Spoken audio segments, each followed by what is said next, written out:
this episode, I'll talk about the most common solutions to dressage problems, and I'll give you 5 new solutions that will help you even more. These 5 solutions are based on 5 truths for learning dressage that are not often discussed. So here we go. Episode 13, 5 truths for learning dressage. Hi, I'm Karen Rohlf, and welcome to Horse Training in Harmony. This podcast is about you making progress with your horse in a way that you both can love. It's about learning how to move and be in harmony. Because yes, you really can develop a horse to be both athletic and happy. When we show up as our best selves for our horses will show up for us. So let's get started.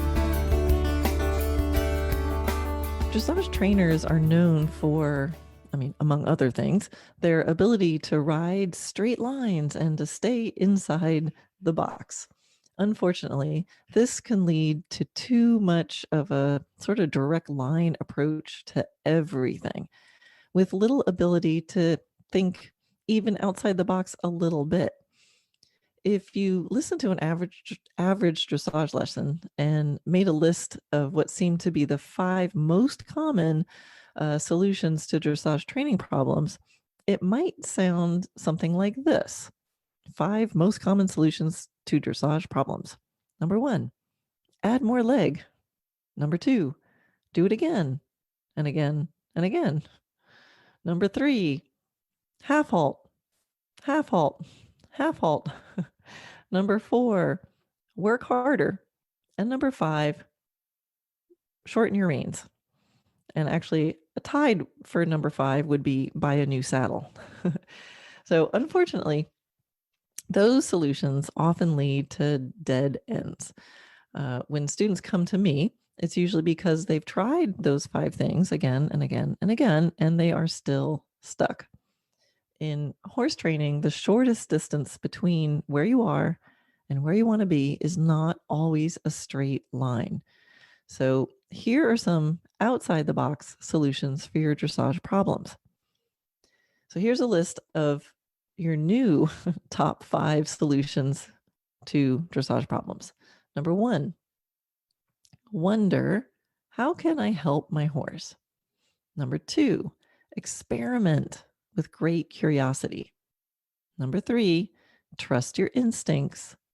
Number 4, be responsible for your own education. And number 5, think outside the box of the dressage arena. Now, you can use these solutions starting now. They're based on what I call the 5 truths for learning dressage. So after decades of teaching and training, I've discovered that this is the difference between students who feel stuck when receiving really good information and students who make progress even if they have very little instruction. So if you're taking a lot of lessons, dressage lessons, and you're not making much progress or as much as you would like, or if you don't have an instructor around you and you still want to improve, I think learning these simple truths that lead to those new common solutions will be really helpful. So, what are the 5 truths for learning dressage? Truth number 1, dressage is for the horse. Truth number 2, don't be afraid to mess it up. Truth number 3, you know more than your instructor. Truth number 4, you are responsible for your learning. And truth number 5, most of your dressage issues are not dressage issues. So you can really see how each of those truths leads directly to those new common solutions. So if one of the solutions is to wonder, how can I help my horse? That's based on the truth that dressage is supposed to be for the horse. It's not just stuff you do to your horse. And the second solution, your new solution, which is to experiment with curiosity, is based on this truth that you need to not be afraid to mess it up. And solution number 3, trust your instincts, is based on the truth number 3, which is you know more than your instructor. And I'll talk a little bit more about what I mean by that. The 4th solution is to be responsible for your education. And that's based on the truth that you are responsible for your education. That one's a really powerful one. So what I mean by that, again, I'll go into each of these a little bit more in depth, but you don't want to just show up and make your instructor apply stuff to you. You have to be really responsible to go deeper. And the 5th solution, which is to think outside the box of the dressage arena, is based on the truth that most of your dressage issues are not dressage issues. So let's just go a little deeper into each one of those. So number 1, dressage is for the horse. Dressage at the basics and at the heart of it is about healthy biomechanics. It's about helping each horse move the best that he can.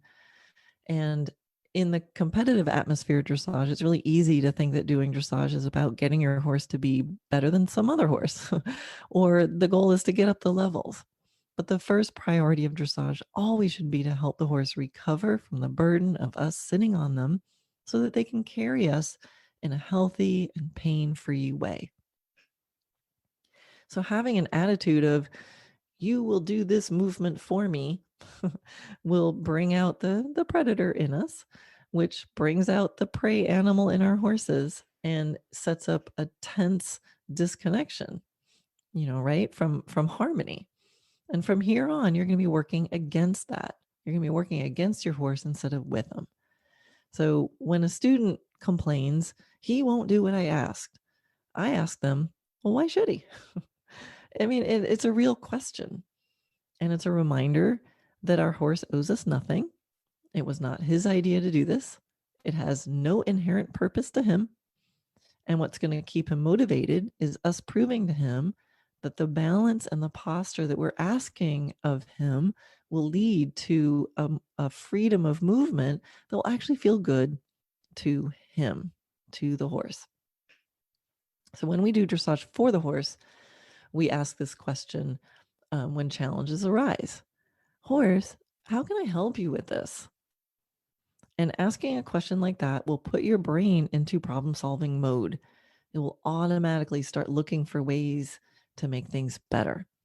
It's confidence building because the question makes the assumption that you can make things better. So if you found yourself thinking, why won't he do this for me? Or my horse is so lazy or dull or heavy or uncoordinated. Or if you're thinking, why am I so terrible with this? Just stop and take a deep breath and ask your horse, how can I help you? How can I be clear? What do we need to review in order to make what I'm asking you even easier? All right, truth number 2. Don't be afraid to mess it up.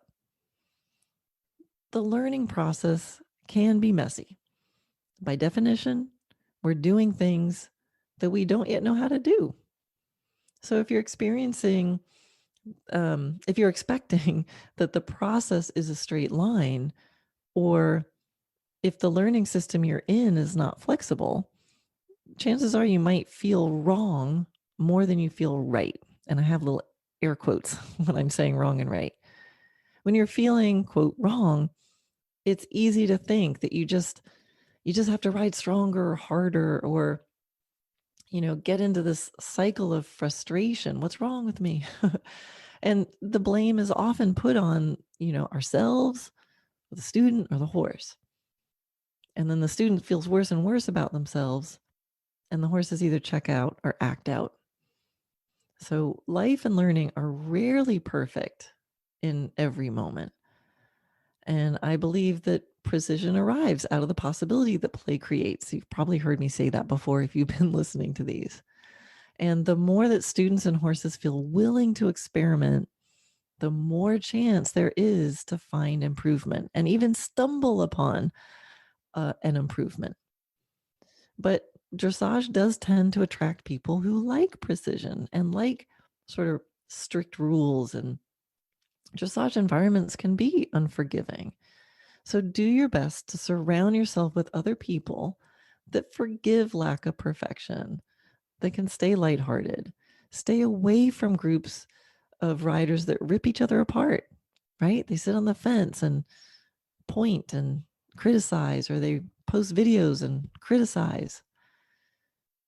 Stay away from people who sit on the sidelines during other people's lessons and rip them apart. And of course, don't you be one of those people. Practice looking at others in a way that focuses on the positive. And if you practice that, then make sure you practice that for yourself too. Look at yourself in a way that focuses on the positive. Fear of making a perceived mistake can be paralyzing, but you can't course correct if there's no movement. You don't want to get paralyzed. You don't want to get afraid to make a mistake. You got to just keep rolling up your sleeves and get in there and try some stuff. You'll find stuff that works. You find stuff that doesn't work. And when you find stuff that doesn't work, that's great information. Just be aware and forgive. Truth number 3, you know more than your instructor. I know instructors out there are going, what is she saying? I'm an instructor. All right. So you've probably heard the saying that the best kept secret is between a rider and his horse. So yes, your instructor hopefully has more experience than you, but there are certain things that they just can't know. They can't know exactly what your intention was or exactly what your aids felt like. And they don't know exactly what the horse feels from you and what you feel from the horse. Sometimes your instructor is getting in the way of the communication between you and your horse. Gasp. So every time your instructor says good, when to you it feels like you're against your horse, it's actually disconnecting you from your horse. And every time your instructor says, no, get after him, or something like that, when you know in your heart that your horse just did exactly what you kind of told him with your body, you're teaching yourself to disconnect from your horse. Make the quality of the communication between you and your horse the top priority. Make sure you acknowledge the moments where you're fighting with your horse or you're scared of your horse, and commit to figuring out why. Why are you and your horse not understanding each other? If you're in the middle of a lesson, stop, raise your hand, just go, hang on a second, I got a question. This is what I'm feeling. What's going on here? Harmony and clarity communication are what your horses are looking for. Your horse doesn't care what your teacher says or how it looks. He just wants to be comfortable. He wants to know what you're asking, and he wants you to stay happy and quiet and calm. So stay connected with your horse by honoring what you're feeling. It's not, quote, good to have your horse's head in the, quote, right position if you're holding onto it with 10 pounds of pressure to keep it there. So you need to ask questions. For example, you can ask your instructor something like, hey, when you say good, it still feels really heavy. What can I do to make it lighter? Or, hang on a second, I think I accidentally asked my horse for that. It's not his fault. Like, what could I do differently so that that doesn't happen? All right. So that brings us directly to truth number 4. You, the student, are responsible for your learning experience. Listening to this podcast is an example of you taking responsibility for your learning. So yay, celebrate. As I said before, it's much easier to course correct something that's already in motion. You, the student, need to arrive to every ride feeling motivated and curious. If you aren't feeling inspired or responsible for your success, it's much easier to become frustrated and confused. This technique doesn't work. That instructor is wrong. Right? So remember, why did you start dressage in the first place? What were you looking for? You need to really want it. You need to want it more than your instructor. Don't make your instructor have to carry you. If you can't remember why you're doing this and, what you want to get out of it, then it's time to stop and figure it out and get inspired. Maybe you lost motivation because you got disconnected from your dream. Maybe no one around you inspires you. For many people, the feeling of harmonious connection and communication with the horse is what keeps them loving their rides. If you're not feeling that yummy connection, you need to figure out why. You remember, this is your dream. And students who succeed know what they want to do, and then they can seek the experts who can help them. Do your research, know your goals, know your questions, seek the answers, do your homework, know what you want, and be bold enough to go find it. And most of all, arrive ready to learn. And that means doing the personal work you need to arrive happy and thirsty for knowledge and open to new ideas. Stop making excuses. Leave your negativity at the door. You don't need to be a better rider in order to be happy and confident. But being happy and confident will definitely make you a better rider. And this brings us to truth number 5. Most of your dressage issues are not dressage issues. The problems that may be manifesting in the dressage arena may be mental, emotional, or physical. And there's many different strategies for solving each of those types of issues. If you're using the wrong strategies, you're not going to solve the problem. For example, if your horse loses bend because he's spooking in the corner, using your whips or spurs or stronger aids to force his body to bend and go deeper in the corners may only give him more reasons to be afraid of that corner.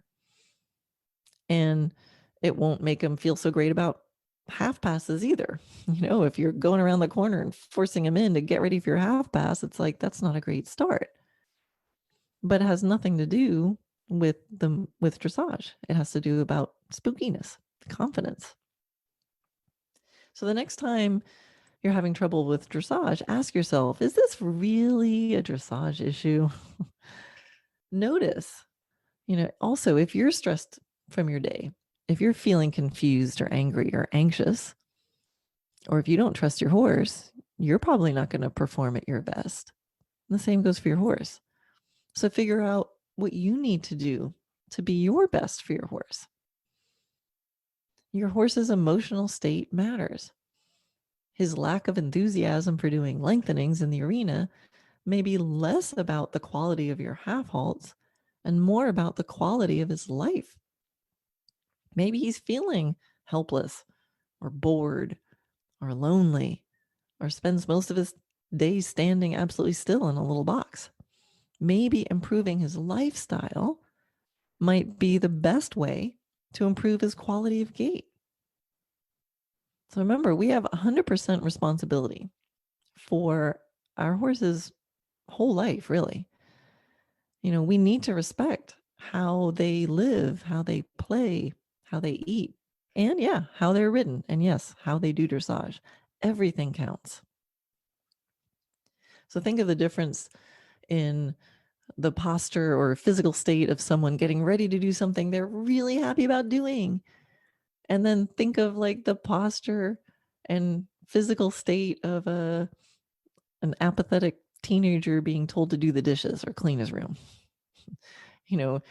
Slumped and hanging his head down and rolling his eyes. You could probably poke that teenager in the ribs and put some straps on to hold his head up and, tell him to stand up straight, whack him in the butt. Maybe he'll stand up straight for a minute, but you're not going to get great results. You might get him to do it. He'll clean up that room. He might get him in the right shape, but you're not going to really get good results. And he's probably going to avoid you more the next time. So unfortunately, many dressage horses are trained like that. It seems crazy to think of doing it in a different circumstance, right? So we need to remember that idea. So if you would describe your horse as lazy or spooky or anxious, remember those aren't dressage issues.